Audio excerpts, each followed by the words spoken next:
The interior of this truck is very nice in my opinion. I don't think it's overly done like Ford does in some of the higher end Rams. I'm really a fan of it. I have a little sticker. It's built right here in Michigan, which is another nice feature. Down there, it'll tell you your gross weight, VIN, tire sizes, and pressures. You have some storage in the side of the door, cup holders, and your door handle, memory seat, which I don't really use because I'm the only one that drives this truck. Then you have your mirror controls, as well as your power folding mirrors, door locks, window controls, child lock. Step in the truck a minute.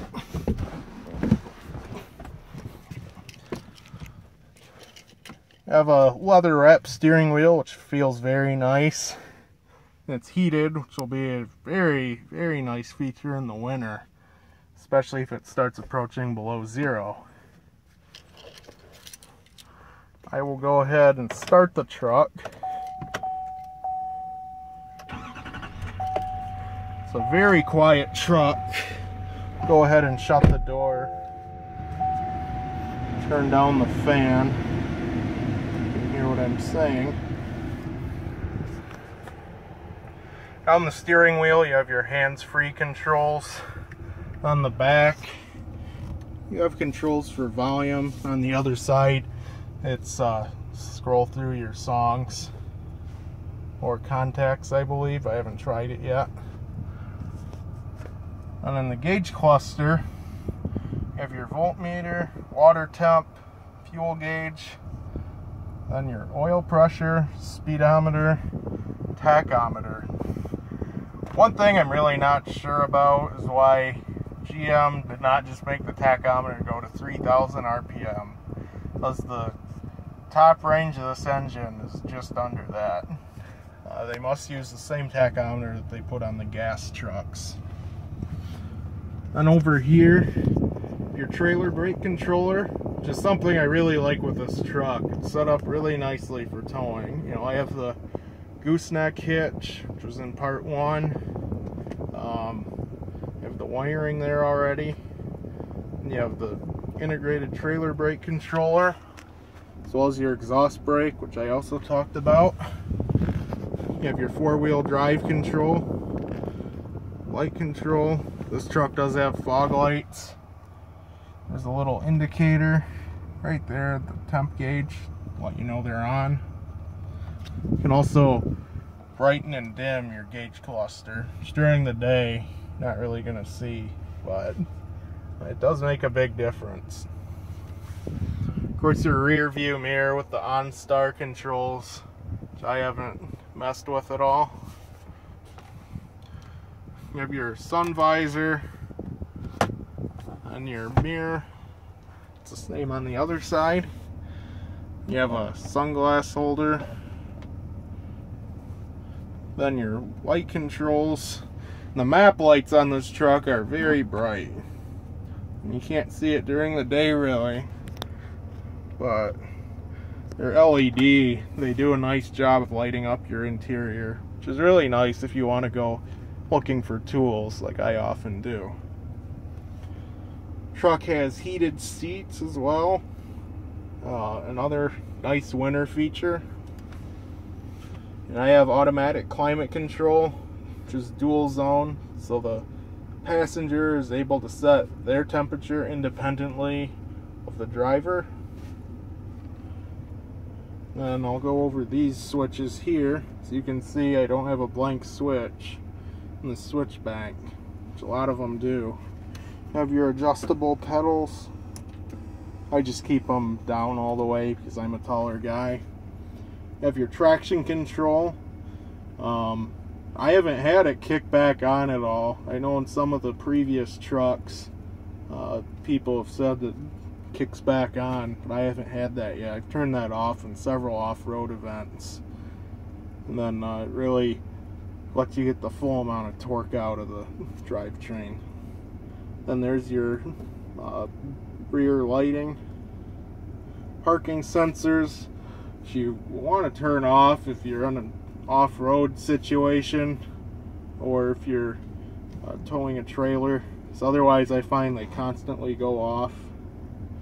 Hill descent control, which is part of the Z71 package, and it actually helps you maintain control on a hill so you don't overspeed. It also has hill start assist, so it'll allow you, if you're parked on a hill and you want to get going, it'll make it so the truck doesn't start rolling backwards. That's a feature that's not really necessary for me because I'm used to older trucks, but it's definitely a nice feature. Then you have your touch screen, gives you your temperature, time. This truck does have Wi-Fi. Then you have your different apps, if you will.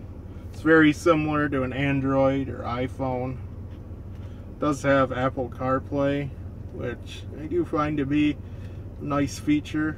I like it better than just the standard audio, especially because you can access your music, phone, all in one spot. It's a little easier in my opinion.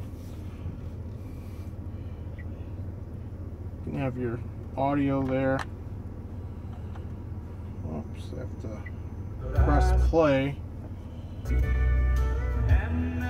It's a very nice sound system. Just press home anytime you want to get back to this screen. You have your phone book, then either your projection or Apple CarPlay. Then you have your navigation, which I'm yet to try out actually, so we'll see how that works. Settings, weather, text. You have OnStar, then traffic and shop. Shop doesn't really have anything in it. This truck, oddly enough, has a CD player in it, which I'm told is one of the few GM vehicles that still has that built in. Then I opted for the center console. I really don't like the bench seat because I never ride 3 across, especially with a crew cab. So I'm glad I got this. It is a little cluttered at the moment. They have these little trays here. I just put a pen, some change. Then you have a pretty good storage area there. Cup holders. Then you have your 2 USB ports, 2 12-volt outlets, and I believe it's a 110 outlet.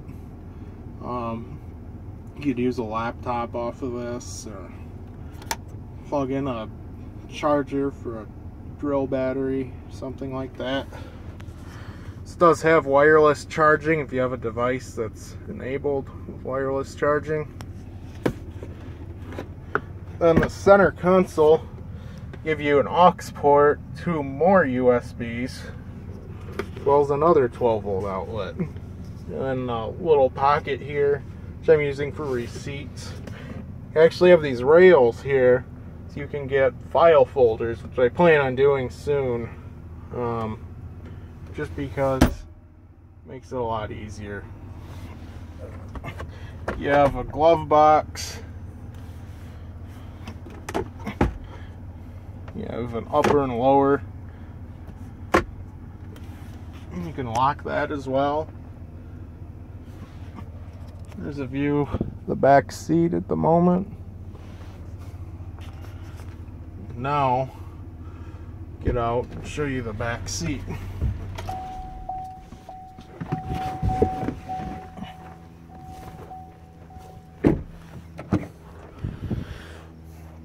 On the back here, you have the window control, some side storage. It's a little different than the front doors.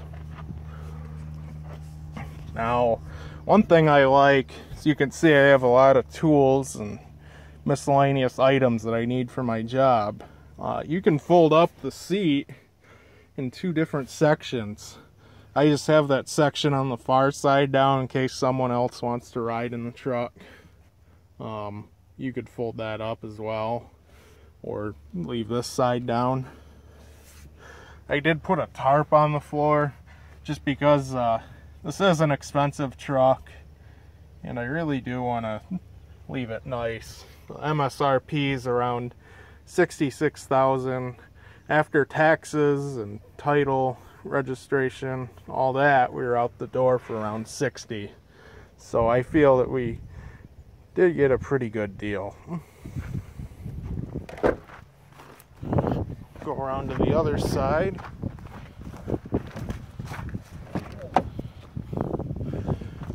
Then there's room under the seats. I just have this little socket set that I keep in the bed, or I'm sorry, in the back seat. And you have a storage compartment there, another power outlet. Then you have some storage in the seat pocket.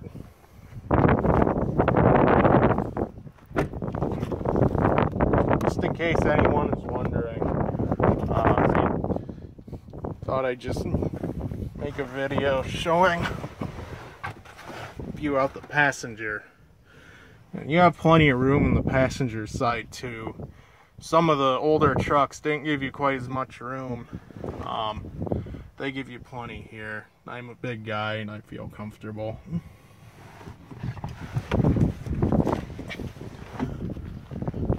Now, I'll be doing part 3, which will be showing the truck under the hood.